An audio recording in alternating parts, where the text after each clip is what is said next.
Amigos de Siglo TV, qué bueno que nos acompañan. Estamos con el ingeniero Cuauhtémoc Cárdenas Solórzano.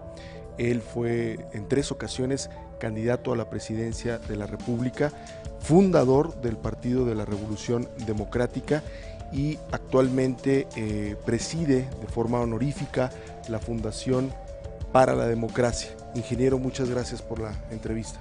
Al contrario, qué gusto estar con ustedes, qué gusto estar con el siglo, aquí ahora por televisión. Gracias, ingeniero. 80 años del reparto agrario, uno de los hechos o hitos de la historia de México que puso fin a todo el reclamo revolucionario y que su padre le tocó presidir este reparto y que inició precisamente en La Laguna. Sin embargo, después de estos 80 años vemos que la situación del campo es muy diferente y que prácticamente después de la reforma al artículo 27 en 1992, pues lo que se creó en aquel entonces ha desaparecido. ¿Cuál es el balance que puede hacer usted respecto a estas transformaciones que ha sufrido el campo en México y obviamente en La Laguna? Bueno, en primer lugar, que no hubo continuidad en las políticas del Estado, no se siguió apoyando al campo y en particular al ejido, como se empezó a apoyar en los primeros años de la reforma agraria aquí en la Laguna en particular, si vamos a hablar de esta región. Posteriormente se desaparecieron las instituciones de crédito al campo, ya no existe una banca que se ocupe de refaccionar a la gente que trabaja en la agricultura, en la ganadería, en el aprovechamiento forestal. Desapareció también todo el servicio de extensionismo agrícola, esto es toda la asistencia técnica a los agricultores. Entonces, bueno, en esas condiciones lo que estamos viendo es un campo donde solo las zonas de más alta productividad han tenido la protección de las autoridades, pero porque cuentan fundamentalmente con apoyos privados y en muchos casos apoyos de las grandes transnacionales que son las exportadoras o importadoras, según se quiera ver, de los productos que se obtienen.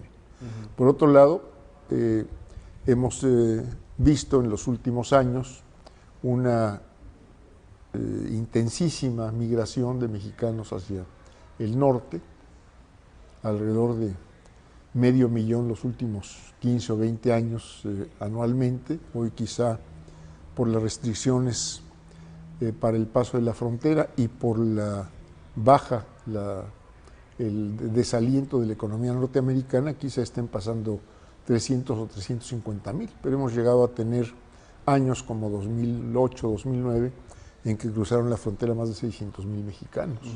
Entonces, bueno, en esas condiciones lo que está faltando es una política del Estado que se proponga recuperar las capacidades productivas del campo, elevar las condiciones de vida de los campesinos a través de los apoyos tecnológicos que se les puedan brindar y por otro lado a través de programas que reactiven la producción en amplias zonas del campo mexicano. Otra de las grandes reformas, esta mucho más reciente, que ha venido a transformar y a dejar de lado el legado del cardenismo, es la reforma energética. Está ya actualmente con el presidente Enrique Peña Nieto y que desató un intenso debate por lo que implicaba la apertura a la iniciativa privada de este sector estratégico que se mantuvo en poder o en manos de las empresas del Estado. ¿Cuál es el balance a 2 años de que se dio esta transformación y si vino a beneficiar, a fin de cuentas, a la industria energética nacional? Mire, después en lo que va de esta administración, lo que hemos visto es una baja en las reservas probadas del país. Cuando inicia este régimen, tenía el país reservas, de acuerdo a los ritmos de explotación, para 9 años. Hoy no alcanzamos para 7.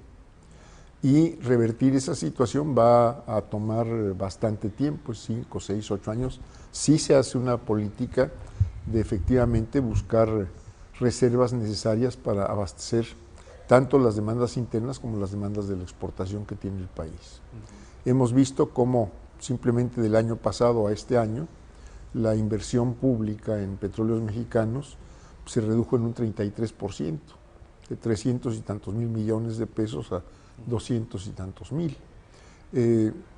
Vemos una industria petroquímica desmantelada, tendiendo a desaparecer, lo que significa que no se le está dando valor agregado a la materia prima que se extrae de nuestro subsuelo.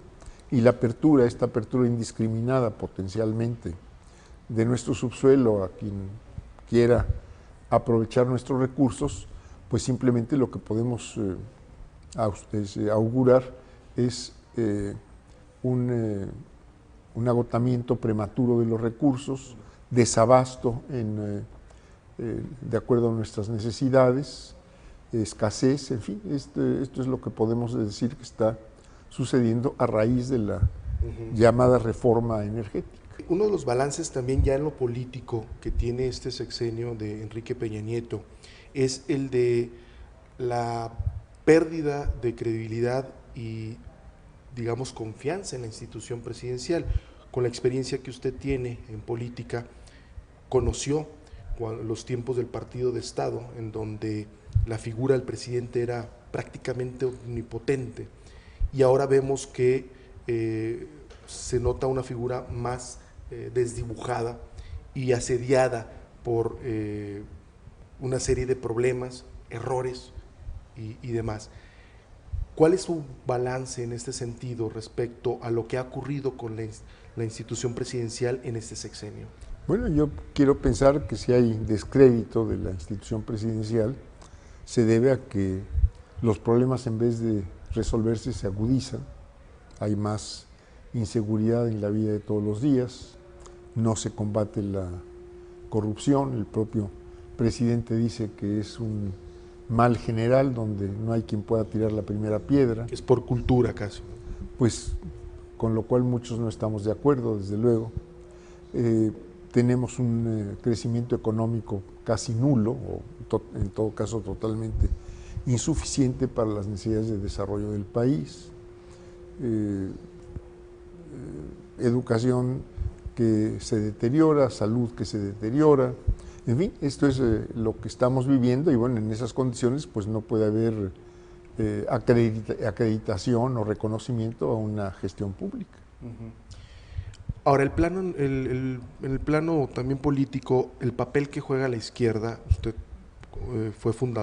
es fundador de uno de los principales partidos a nivel nacional, el principal partido de izquierda todavía, el PRD, separado ya de él desde 2014. ¿Ve usted condiciones actualmente para que la izquierda pueda llegar a la presidencia de la República en 2018?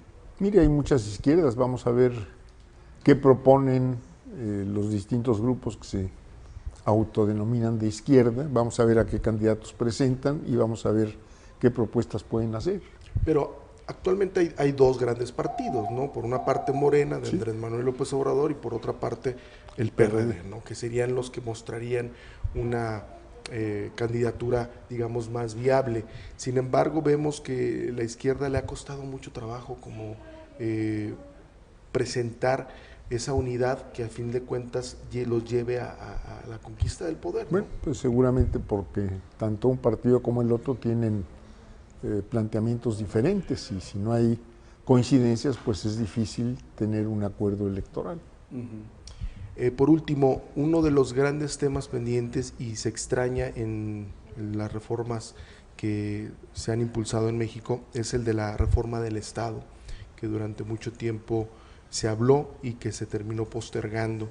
¿Usted cree viable en los próximos años una reforma de esta magnitud, en donde se superen las grandes trabas que tiene la democracia en México? Y será sin duda uno de los reclamos que la gente esté haciendo hasta que efectivamente se pueda llevar a cabo una reforma del Estado donde efectivamente se propicie una democracia de más participación, donde la política del Estado tienda a generar equidad, esto es, a disminuir las desigualdades sociales, pero mientras eso no suceda, que esto requiere pues trabajo digno, trabajo formal, protegido socialmente, requiere crecimiento de la economía de manera sostenida, requiere pues un modelo de de desarrollo, un proyecto de país distinto al que tenemos actualmente, que busca concentrar la riqueza en pocas manos, que tiende a la exclusión de amplios sectores de la sociedad de los beneficios que el Estado puede